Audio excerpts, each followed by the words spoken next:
Salut à tous, aujourd'hui on va comparer le Ledger Nano S Plus et le Ledger Nano X. 49€ vs 99€, USB-C seul contre Bluetooth, EAL6 Plus contre EAL5 Plus. Sur le papier, les différences sont claires, mais en pratique, lequel est vraiment fait pour vous? Dans cette vidéo, on va comparer les deux modèles point par point et à la fin, je vous donnerai mon verdict clair selon votre profil. Commençons par poser les chiffres. Le Nano S Plus mesure 62,4 mm de long, 17,4 de large et 8,2 d'épaisseur. Il pèse 21 grammes. Le Nano X quant à lui est plus imposant, 72 mm de long, 18,6 de large et 11,75 d'épaisseur.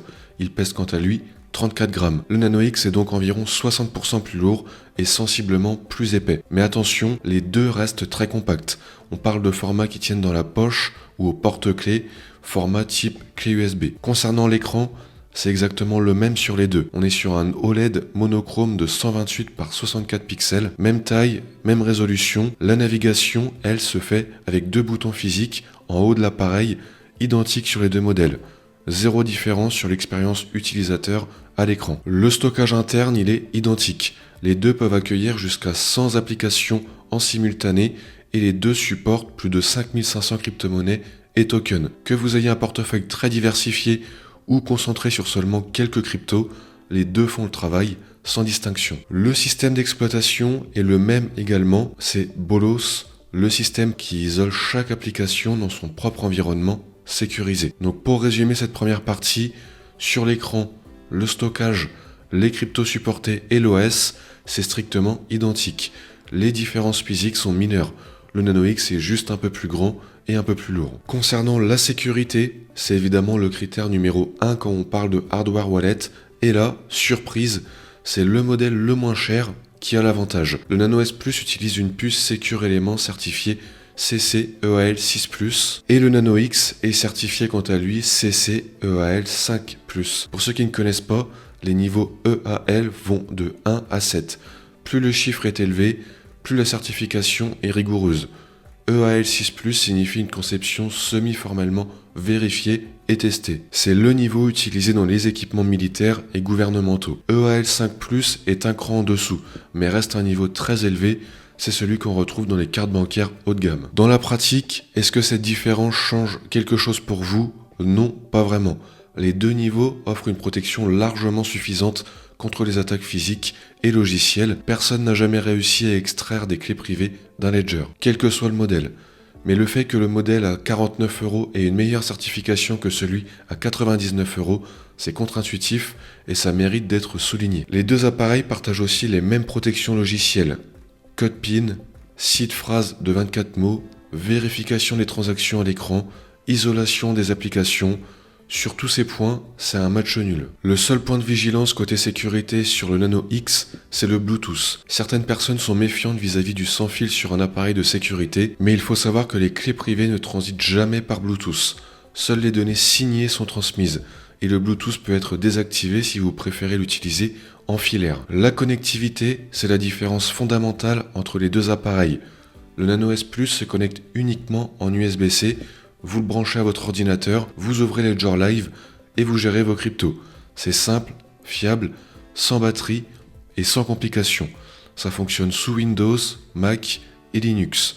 En revanche, il ne peut pas se connecter à un smartphone. Pas de Bluetooth, donc pas de compatibilité mobile native. Le Nano X, lui, a deux modes de connexion. USB-C, donc comme le S Plus, et également le Bluetooth 5.0. Le Bluetooth vous permet de connecter le wallet directement à votre smartphone, que ce soit iPhone ou Android, via l'application Ledger Live mobile. Vous pouvez consulter vos soldes, faire du stacking, du swap, envoyer et recevoir des cryptos, tout ça depuis votre téléphone et sans câble. Et le point crucial, c'est que le Nano X est le seul hardware wallet Ledger compatible avec iPhone. En effet, iPhone ne permet pas la connexion USB avec un hardware wallet. C'est une limitation d'Apple. Donc si vous êtes sur iPhone et que vous voulez un Ledger, vos options sont soit le Nano X à 99€ ou le Ledger Stacks à 399€. Le Nano S Plus n'est tout simplement pas une option pour les utilisateurs iPhone qui veulent une gestion mobile. Sur Android, la situation est différente. Certains téléphones Android supportent la connexion USB-C avec le Nano S Plus, via un adaptateur OTG. C'est moins fluide qu'une connexion Bluetooth native et tous les téléphones Android ne supportent pas ça. Le revers du Bluetooth, c'est la batterie. Le Nano X embarque une batterie de 100 mAh et en utilisation Bluetooth active, l'autonomie est d'environ 8 heures. Mais plusieurs utilisateurs rapportent une consommation rapide avec jusqu'à 40% de batterie perdue en seulement 15 à 20 minutes d'utilisation intensive. D'autant plus que cette batterie, elle a une durée de vie de 3 à 5 ans et elle n'est pas remplaçable. Donc quand elle meurt, l'appareil devient obsolète en mode Bluetooth. Malgré tout, vous pourrez toujours utiliser le Nano X en connexion USB-C, mais vous perdrez l'avantage principal du Nano X qui est la fonction Bluetooth. Le Nano S Plus, quant à lui, qui est donc sans batterie, n'a pas ce problème. Il fonctionnera tout aussi bien dans 10 ans que le jour de l'achat tant que l'USB-C existe. Concernant la durabilité, on n'en parle pas assez, mais la durabilité est un critère important pour un appareil qui est censé protéger vos cryptos pendant plusieurs années, en tout cas sur du long terme. Le Nano S Plus est un appareil purement passif qui n'a pas de batterie, pas de Bluetooth, pas de composants sans fil, et moins de composants, c'est moins de pannes potentielles. En théorie, le Nano S Plus peut durer indéfiniment. Tant que le port USB-C fonctionne et que le firmware est maintenu, il fera son travail. Le Nano X a une date de péremption intégrée.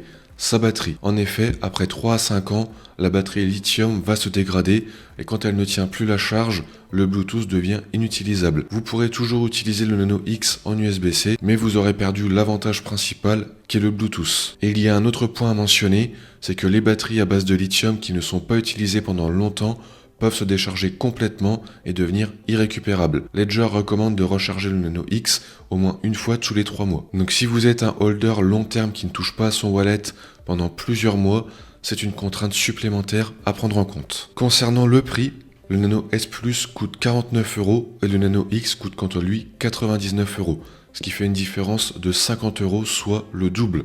Qu'est-ce que vous obtenez pour 50 € supplémentaires? Essentiellement 3 choses.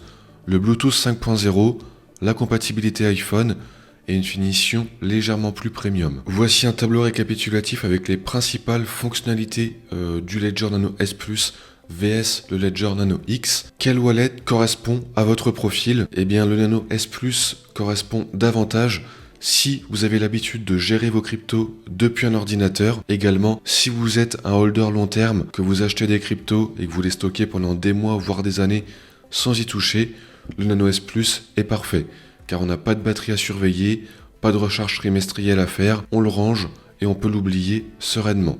Également, si on a un budget serré, je dirais que le Nano S Plus a un meilleur rapport qualité-prix. Et également, si on est utilisateur Android, donc si on a un téléphone Android avec USB-C et OTG, on peut se connecter avec le Nano S Plus sur le téléphone. Alors certes, ce ne sera pas aussi fluide qu'avec le Bluetooth, mais ça reste faisable. Maintenant, je pense que le Nano X est plus adapté si vous êtes utilisateur iPhone.